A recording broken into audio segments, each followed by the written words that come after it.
In this video, we are going to focus on how to deliver direct instruction online in a way that's engaging, clear, and purposeful. Let's get started. Before starting your direct instruction, share your screen to display this Google Slide agenda we've created so your students know exactly what to expect during the Google Meet. You can find this agenda by going to pd.elkhart.k12.in.us and navigating to the Synchronous Resources page under Teaching Practices. Or I've linked it in the comments below, and I've also included a QR code if you want to scan it with your iPad. Once you open the slides, you can add on to any of the class behaviors. You can update the hours for your meets and update the today's work with a brief outline of what your students will work on. You can also click on the list of timers and find a timer that you want to use.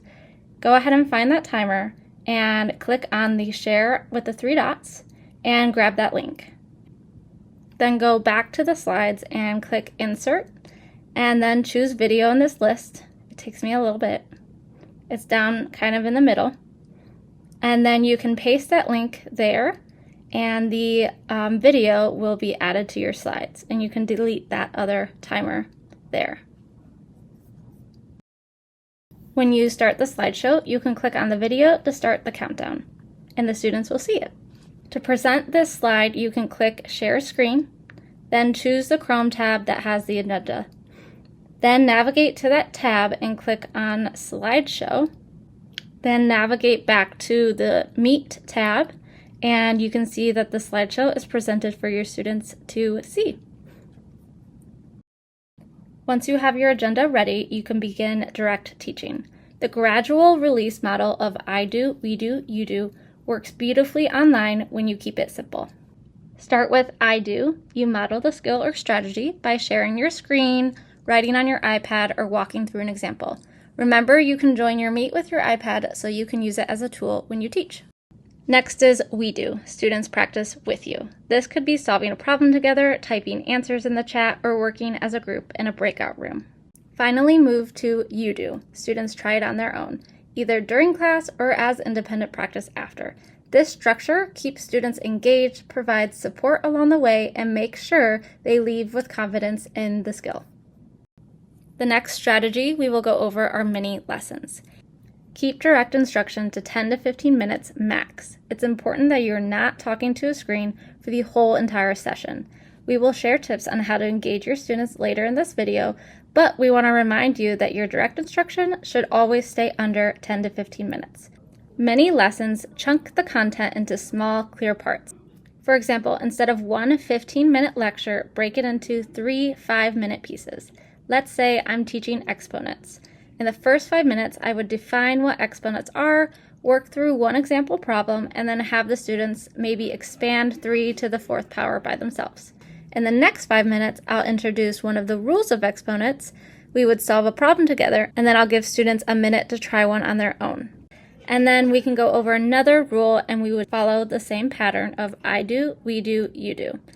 Notice that instead of teaching for 10 minutes straight and then giving time for practice, I built 3 mini lessons into the same time frame.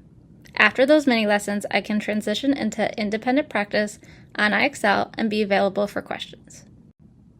Keep your talking short and supported with a visual. For example, instead of just explaining a concept, show it on a slide, share a quick PDF, or model it live using your iPad camera. The visual helps students follow along and stay focused. Balance your words with what they're seeing. Say it, show it, then move on. Even a quick example like screen sharing a slide or showing the Canvas or Seesaw assignment makes the explanation clearer and easier to remember. I will show you how you can join with your iPad to provide more visual aids. First, open your Meet link on your iPad. Click on Share Screen. This will automatically mute everything to avoid feedback. Then click Start Broadcast. This will show everything on your iPad, so you will be seeing double until you switch to the right app. Be sure to swipe down from the far right and make sure your Do Not Disturb is on.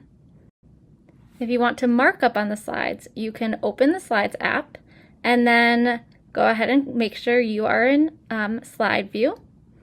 And you can go ahead and screenshot the slide. Then that little picture will pop up at the bottom left. So go ahead and click on that and the markup tools will be right there for you. You can highlight, you can draw over it, you can draw circles. It's a little laggy right now because I'm screen recording over top of things, but it's helpful for kids because then they can see what you're doing on the slides. And once you're done, you can delete, and then it will take you right back to the Slides app. You could also add arrows and bold text on a slideshow by staying in the edit view on Google Slides.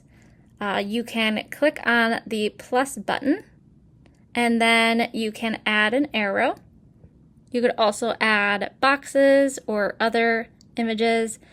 Once you have the arrow, you can add the pointer and make it bolder by going to those lines and changing the line weight. And now you have a pointer tool that you can use to help students follow along as you go over a slide. Another goal is to build an interaction every 3 to 5 minutes. This keeps students alert and prevents the dreaded Zoom fatigue. The I do, we do, you do, and mini lesson format helps keep students engaged already, but let's go over some other quick tips. You can ask students to type their answers in the chat or say specific words in the chat like type ready or maybe type your favorite color when they're ready to move on. You can also use the simple reaction tools such as the raise hand to keep everyone involved. The key is breaking up your talking with frequent chances for students to participate. You can turn some of these tools on and off in the host controls and the Google Calendar invite, but they're also really useful. So pick one and try it out with your students. There are so many interactive tools you can also use to keep your students engaged. Options include Pear Deck, Google Slides, Classkick, or even Nearpod. All of these tools turn a standard presentation or lesson into an interactive learning experience where students can respond, engage, and show understanding, and you get instant feedback. All of the tools besides Google Slides have free versions that you can use. We don't pay for any of the pro versions of these, but these free versions still have a lot to offer. Just remember, try the tool yourself in person before using it online. You should never try anything new online. You should always try it in class. We have resources for these on the PD site if you want to explore more. I would stick with one so you don't overwhelm yourself and your students. When I would use Google Slide and Google Meets, I would create one slide and have the name of each of the students in the slides, and then they would go to that slide and I would have them solve problems, and I could monitor what each student was doing on their slides by changing the slide view so I could see all the slides at once. Their Google picture would pop up under each slide, and then I could quickly scan to make sure they were working on the right slide.